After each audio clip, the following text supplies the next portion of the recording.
নমস্কার, সুরমা বার্তায় আপনাদের স্বাগত জানাই। আমি প্লাবন। এবারে দেখে নিচ্ছি সংবাদ শিরোনাম।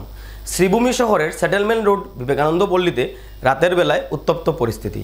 দক্ষিণা কালীবাড়ি মন্দিরের পাশে সন্দেহজনক মাংস উদ্ধারের ঘটনাকে কেন্দ্র করে এই উত্তেজনার সৃষ্টি হয়। বন্যার পর এবার তীব্র দাবদাহ। স্কুলের সময়সূচিতে পরিবর্তন শিক্ষা বিভাগের। বরাকের উন্নয়ন নিয়ে বরাকের মন্ত্রী বিধায়কদের সাথে বৈঠক মুখ্যমন্ত্রীর গাড়িতে ঠাঁই হলো বিধায়ক বিজয় মালাকারের। সামান্য বর্ষায় ধসে পড়ল পূর্ত বিভাগের কোটি টাকা ব্যয়ে নির্মিত সড়ক। ক্ষুব্ধ স্থানীয় জনগণ। কাচারে পুলিশি অভিযানে 1.5 লাখ ইয়াবা ট্যাবলেট সহ আটক 4 পাচারকারী। পাকা সেতুর দাবিতে বিধায়ক নিজামুদ্দিনের বিরুদ্ধে বিক্ষোভ প্রদর্শন গ্রামবাসীর। শ্রীভূমি শহরের সেটেলমেন্ট রোড বিবেকানন্দ পল্লীতে মধ্যরাতে উত্তপ্ত পরিস্থিতি। দক্ষিণা কালীবাড়ি মন্দিরের পাশে সন্দেহজনক মাংস উদ্ধারের ঘটনাকে কেন্দ্র করে উত্তেজনার সৃষ্টি হয়। দিনের বেলায় অস্বাভাবিকভাবে মন্দিরে থাকা কয়েকটি পোষ্য কুকুরের মৃত্যু হয়। এই কুকুরগুলোর মৃত্যু রহস্য উদ্ঘাটনের জন্য হিন্দু রক্ষী দলের সদস্যরা পুলিশের দ্বারস্থ হন। রাতে পুলিশ মন্দির প্রাঙ্গণে উপস্থিত হয়ে কুকুরগুলোর রহস্য মৃত্যুর তদন্তে নামে। সেই সময় মন্দির প্রাঙ্গণে সন্দেহজনক মাংসের টুকরো পাওয়া যায়। মাংস উদ্ধারের ঘটনাকে কেন্দ্র করে রাতেই গোটা এলাকায় চাঞ্চল্য ছড়িয়ে পড়ে। শান্তি ও সম্প্রীতি নষ্ট করার উদ্দেশ্যে কোনো দুষ্টু চক্র এই ঘটনা ঘটিয়েছে বলে সন্দেহ করছেন স্থানীয় বাসিন্দারা। পুলিশ কুকুরগুলোর রহস্য মৃত্যু এবং সন্দেহজনক মাংস সম্পর্কিত বিষয়ে তদন্ত শুরু করেছে। দক্ষিণা কালীবাড়ির সভাপতি। আজকে ঘটনাটা আমরা দক্ষিণা কালীবাড়ি আজকের থেকে 4 বছর আগে একবার শুরু হয়েছিল।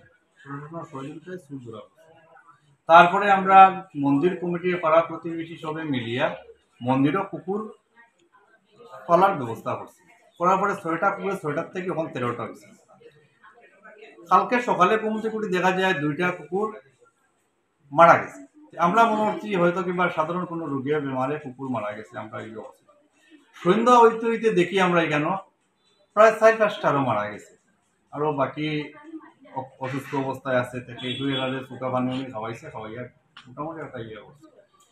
ব্যাপারটা হইল কি, এখন মন্দির এই কমিটির এই ফাড়াটা আগে আছে আমরা হিন্দু অধ্যুষিত। দেখার যদি আমরা হিন্দু মানুষরাও বিধর্মীয়র কাছে বাড়িঘর বিক্রি করে গেছি যাওয়াতে মেইন ব্যাপারটা কালকে এটা করার পরে যখন আমরা গেছি থানা দিয়া প্রশাসনের কাছে দ্বারস্থ হয়েছি, দ্বারস্থ হয়ে প্রশাসন হয়েছি। আওয়ার পরে প্রশাসন শুরু করার পরে কুত্তার বডিটার কাছে আমরা গেছি। যাওয়ার পরে সাইডে দেখা গেছে বড় পশুর হাড়। বড় পশুর হাড় কি তার হইতে পারবে সবে জানা আছে।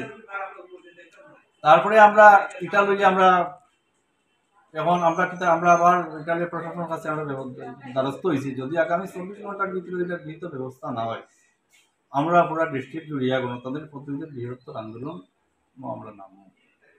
আর কুকুরটা মারা যেতে কারণ এই এরিয়া গলিটা একটা মানে শর্ট রোড হয়ে গেছে, যারা নেশা জাতীয় দ্রব্য পাচার করে।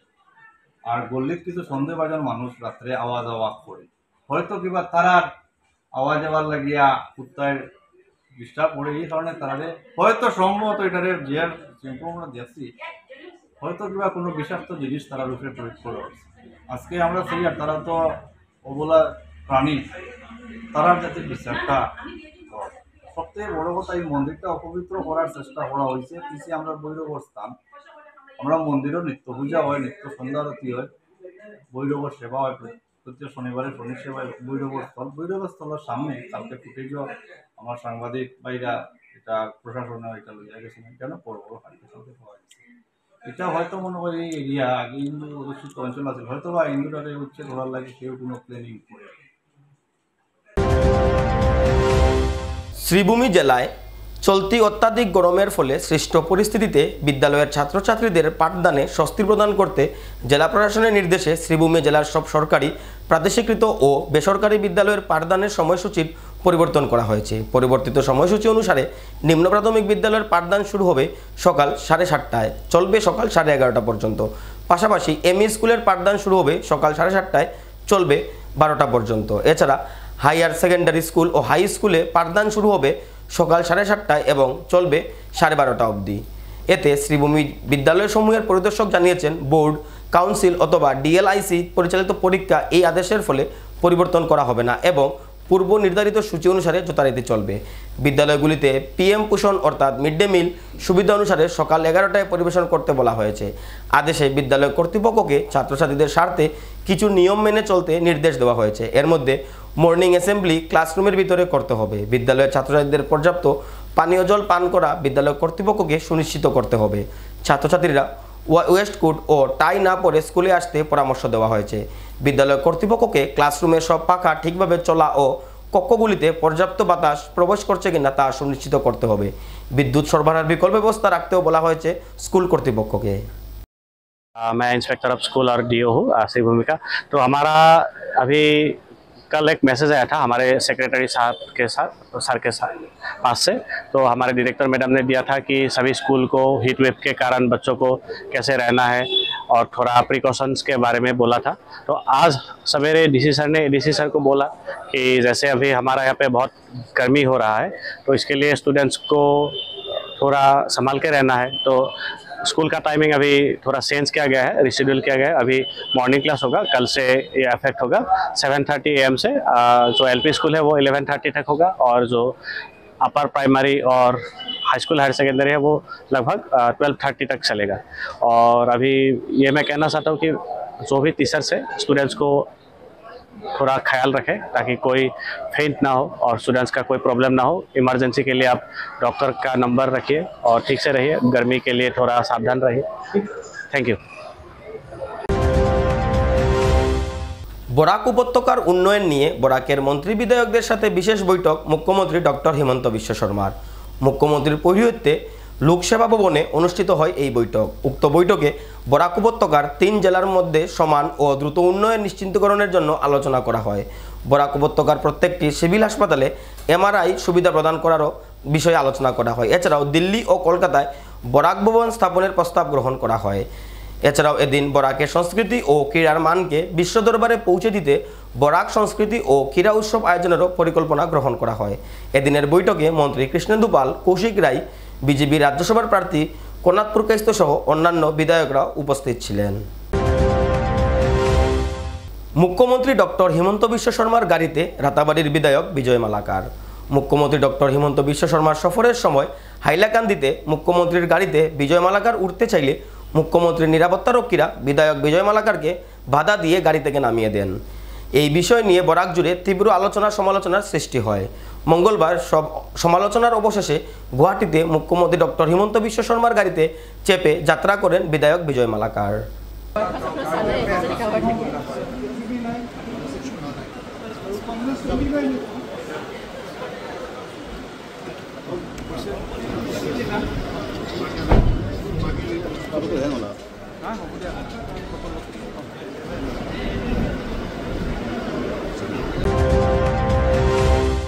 সামান্য বর্ষায় খসে পড়ল পূর্ত বিভাগের কোটি টাকার সড়ক। সড়কের মধ্যে সৃষ্ট হলো 30 ফুট গভীর গর্ত। ভয়ঙ্কর এই ঘটনা সংঘটিত হয়েছে কাচারের সুনাই বিধানসভা সমষ্টির হাতিরহাট রূপাইলবালি সংযোগী পূর্ত সড়কে।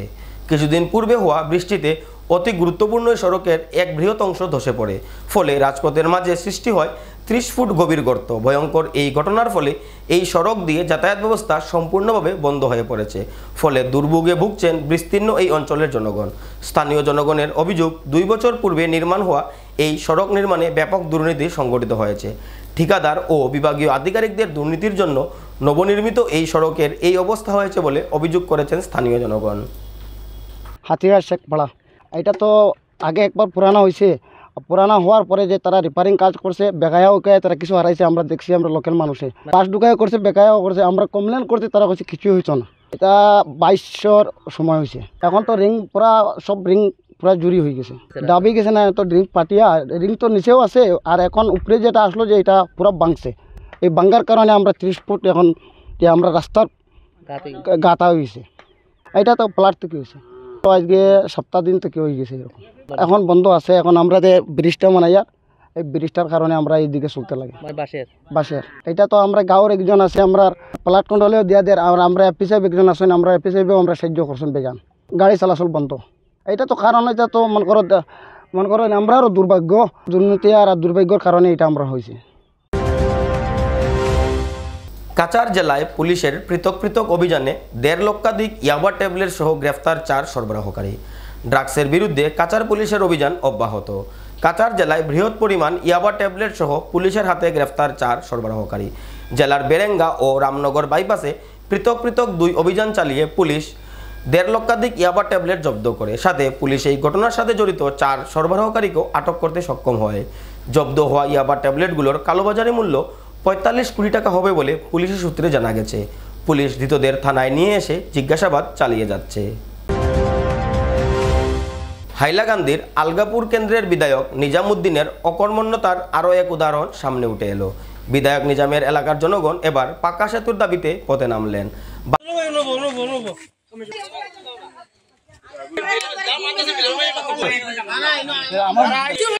বাটির কুপা প্রথম খণ্ডের পাত্রওয়ালা গ্রামের ধলেশ্বরী নদীর উপর পাকা সেতু নির্মাণের দাবিতে হাতে হাতে প্লেকার্ড নিয়ে বিধায়ক Nizamuddin Chowdhury high high slogan দিয়ে গ্রামীণ পথ পরিক্রমা করে বিক্ষোভ প্রদর্শন করেন গ্রামবাসীরা।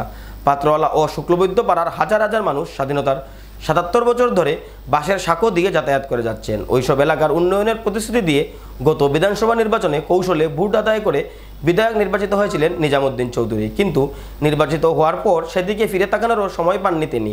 বর্তমান রাজ্যে বিজেপি সরকারের আমলে রাজ্যের সর্বত্র উন্নয়নের জোয়ার বইল বিধায়ক নিজামুদ্দিনের অকর্মণ্যতায় আদিম যুগের যোগাযোগ ব্যবস্থার উপর নির্ভরশীল তার এলাকার জনগণ। ফলে এবার বাধ্য হয়ে বিধায়ক নিজামুদ্দিনের বিরুদ্ধে বিক্ষোভ প্রদর্শনের পাশাপাশি ওই গ্রামের বাটিরকুপা প্রথম খণ্ডের পাত্রওয়ালা ধলেশ্বরী নদীর উপর পাকা সেতু নির্মাণের জন্য রাজ্যের মুখ্যমন্ত্রী ডক্টর হিমন্ত বিশ্ব শর্মার দৃষ্টি আকর্ষণ করেছেন ভুক্তভোগী জনগণ।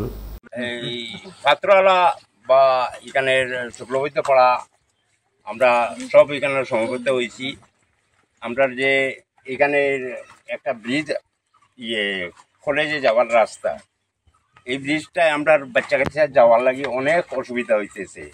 বা ব্রিজটা আমরা নিজামুদ্দিন এই এমএলএ তাই কাজটা আরম্ভ করাইলা শুনলাম, এরপরে কাজটা বন্ধ হয়ে গেল গিয়া, কোনো কিছু আমরা বুঝতে পারি না আমরা পাবলিকে।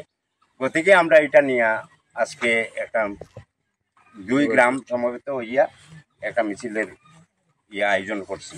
আয়োজন করিয়া এইটা আমরা এই ডিসি পর্যন্ত জানানোর চেষ্টা করি।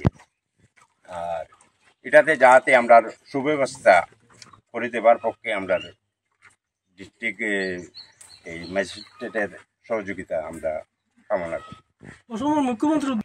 আসামের মুখ্যমন্ত্রী এই প্রতিবাদটা আমরা আসামের মুখ্যমন্ত্রীর কাছেও মুসলিম সবাই মিলে আমরা একটা বৃহত্তর আন্দোলন প্রতিবাদ করছি আলগাপুরের বিধায়ক হাজী নিজামুদ্দিন চৌধুরীর বিরুদ্ধে। কারণ কি হলো, আমাদের একটা বৃহৎ আকারের ব্রিজ এসেছে আলগাপুর এলসি কলেজের সংলগ্ন খোলা মাঠে, একটা বৃহৎ আকারের ব্রিজ এসেছে। সেটা আমাদের এমএলএ নিজামুদ্দিন চৌধুরী দুর্নীতি করেছেন। আমাদের একদম ওপেনিং সেরিমনি করে আমাদের কাজটা ওপেনিং হয়ে গেছে, তারপরে আমাদের ব্রিজের কাজটা তিনি সরিয়ে অন্য জায়গায় নিয়ে গেছেন। তাই আমরা বৃহত্তর একটা আন্দোলন জানাচ্ছি। আমাদের মানে এই ব্রিজে দিয়ে শত শত হাজার হাজার লোক এবং ছাত্রছাত্রীরা অব্যাহত চলাফেরা করে। আর যাতে এই ব্রিজে দিয়ে যেতে সময় একটা বাঁশের ব্রিজ ছিল, সেখান থেকে ছেলেমেয়েরা জলের নিচে পড়ে বহুত ছেলেমেয়েরা আহত হয়। তার ফলে বছরে 20 থেকে 30 জন ছেলেমেয়েরা বড় মানুষ আহত হয়। মেডিকেলে নেওয়ার জন্য আমাদের গ্রামবাসী উদ্ধার করে নিয়ে যান। তার ফলে আমাদের এখানে এলসি কলেজের মাঠ আছে এবং পুরা বাঁশবাড়ি এলাকার জিপির মানুষ এই রাস্তা দিয়ে এই ব্রিজ দিয়ে আপ ডাউন করেন। তারপরেও এখানে একটা ব্রিজ এসেছিল, আসার পরে আমাদের বিধায়ক হাজী নিজামুদ্দিন চৌধুরী এবং তৎসঙ্গে একজন বড় কন্ট্রাক্টর রাজু চৌধুরী, তিনিও এই ব্রিজের কামের জন্য কন্ট্রাক্টর ছিলেন। কিন্তু তিনি এই ব্রিজ সম্বন্ধে প্রতিবাদ হইল আলগাপুরের বিধায়ক নিজামুদ্দিন চৌধুরী, আলগাপুরের বিধায়ক নিজামুদ্দিন চৌধুরী এবং কন্ট্রাক্টর রাজু চৌধুরী এবং তার লগে বিভিন্ন ইঞ্জিনিয়ার অফিসার ছিল। আমরা রাস্তা ব্রিজের কাজ আইছে বলিয়া আমরা দেখুন প্রায় ও রাস্তাটা দেখুন প্রায় 1.5 কিলোমিটার পর্যন্ত ডজার লাগাইয়া নদীতে আমরা সমস্ত মাটি নদীতে গেছে। আর এই ব্রিজের কাম আইছে বলিয়া তারা লেট্রিন বাথরুম ক্যাম্প সব বানাইছেন, যে সামান আনিয়ে তৈতা করিয়া বানাইয়া আমরা ওগুলো রাস্তাঘাট কাটিয়া বন্ধ করিয়া আজকে আমরা জল আবুডুবু খাইয়া আর আমরাও বাঙ্গা বাসর সেতু ব্রিজ নিয়ে সামনে আসি। আপনারা সারাই বিবেচনা করবা বা এই দুর্নীতিটা যে খালি বিধায়ক নিজামুদ্দিন চৌধুরীর দুর্নীতি। বিধায়ক নিজামুদ্দিন চৌধুরী যদি মূর্খ ছিলেন, তার লগে তো ছিলেন একজন রাজু চৌধুরী, উনি শিক্ষিত। উনার লগে ছিলেন আরো ওভারসিয়ার ইঞ্জিনিয়ার, ওরা অনেক শিক্ষিত। দেখা গেল এখানে সব অন্ধ হইয়া আমরা ডোজার লাগাইয়া আমরা রাস্তাঘাটে কাটিয়া। এবারে নিয়ে নিচ্ছি বিজ্ঞাপন বিরতি, ফিরে আসছে বিরতির পর। আনন্দ সংবাদ, আনন্দ সংবাদ। করিমগঞ্জে এই প্রথম 3D সিটি স্ক্যানের সুবিধা নিয়ে এলো Karimganj health city, Banamali road, Karimganj. পুরো শরীর 3D সিটি স্ক্যানের সুবিধা এখন পাচ্ছেন করিমগঞ্জে। আন্তর্জাতিকভাবে বিখ্যাত ডাক্তার দ্বারা রিপোর্ট। 3D সিটি স্ক্যানের জন্য যোগাযোগ করুন telephone 03843260705, mobile 9678033047। Karimganj health city, Banamali road, Karimganj আপনাদের সেবায় নিয়োজিত।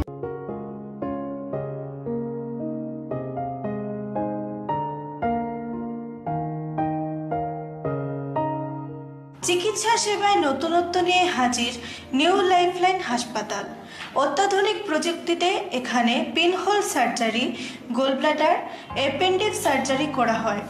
শিলচর মেডিকেল কলেজের সার্জারি বিভাগের অতিরিক্ত প্রফেসর ডক্টর RC শ্যাম সার্জারিগুলি করবেন।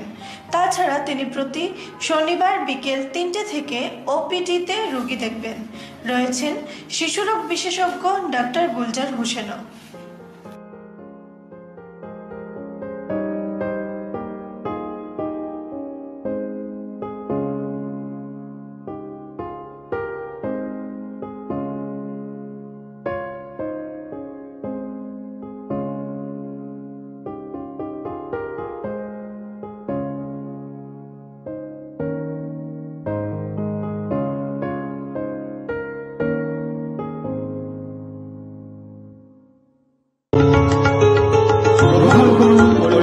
হোলসেল কোঅপারেটিভ স্টোর্স তথা সহযোগীর আন্তরিক অভিনন্দন। করিমগঞ্জ হোলসেল কোঅপারেটিভ স্টোর্সের নিয়ন্ত্রণাধীন স্টেশন রোডস্থ বিভাগীয় বিপণী সহযোগী নতুন উদ্যোগে সমৃদ্ধ হয়ে জনগণের সেবায় এগিয়ে এসেছে। তুলনামূলক কম মূল্যে নিত্য প্রয়োজনীয় দ্রব্য সামগ্রীর যোগান অব্যাহত রাখতে সহযোগী কর্তৃপক্ষ বদ্ধপরিকর। জেলার সমবায় আন্দোলনকে জোরদার করে তোলার ক্ষেত্রে করিমগঞ্জ হোলসেল কোঅপারেটিভ স্টোর্স তথা সহযোগী কর্তৃপক্ষ সকলের আন্তরিক ও সক্রিয় সহযোগিতা কামনা করে। নতুন আঙ্গিকে বাস্তব পরিকল্পনা নিয়ে সহযোগী স্টেশন রোড, করিমগঞ্জ আপনাদের সেবায় সদা প্রস্তুত। স্বাস্থ্য সংক্রান্ত বিষয়ে খরচের কথা ভেবে চিন্তিত হচ্ছেন? এখন আর চিন্তার কোনো কারণ নেই, কারণ আপনাদের সেবায় এসে উপস্থিত হয়েছে জীবনজ্যোতি হাসপাতাল। এখানে অনেক কম খরচে আপনি পেয়ে যাবেন অনেক অভিজ্ঞ চিকিৎসকদের দল। Child specialist, cardiologist, urologist, gynecologist, skin specialist, orthopedics, neurologist, এছাড়াও নর্মাল ডেলিভারি, সার্জিয়ান ডেলিভারি, সব রকমের ortho surgery, advance laparoscope surgery, knee replacement, spine surgery, সব রকমের ইউরো সার্জারির সুবিধা ছাড়াও অপারেশন থিয়েটার, 24 ঘন্টা emergency ward, ICU labour room, medical specialist, general ward, laboratory, hospital dispensary, গাড়ি পার্কিংয়ের স্থান ছাড়াও নানান প্রকার সুযোগ সুবিধা অনেক কম খরচে লাভ করতে পারবেন জীবনজ্যোতি হাসপাতালে। তাই আর দেরি না করে আজই চলে আসুন। যোগাযোগের নম্বর 7637062954, 8638048459। আমাদের ঠিকানা Nilambazar, Gandhi GP, Durganagar road, Assam 788722। Barak diagnostic centre. এখানে digital ECG, digital EEG, digital x ray, computerised pathology, microbiology, histopathology, colour Doppler sonography, chamber home collection ইত্যাদি করা হয়। আমাদের প্রতিষ্ঠান সকাল 7টা থেকে রাত্রি 9টা পর্যন্ত খোলা থাকে। প্রতিদিন সকাল 8টা থেকে সোনোগ্রাফি করা হয়। যোগাযোগ Barak diagnostic centre, settlement road. যোগাযোগের নম্বর 03843273151, 7086376822, 9401325290। বিভিন্ন আধুনিক ও আকর্ষণীয় টাইলসের সম্ভার নিয়ে উপস্থিত প্রিয়া টাইলস। আপনার ঘরকে অতি সুন্দরভাবে সাজিয়ে তুলতে আজই আমাদের দোকানে চলে আসুন এবং নিয়ে যান অত্যাধুনিক টাইলস। আপনার পছন্দের সব ধরনের টাইলস আমাদের এখানে উপলব্ধ রয়েছে। আমাদের ঠিকানা Chandras plaza, near Vishal megamart, station road, Karimganj. Mobile 9101805530, 9957709784।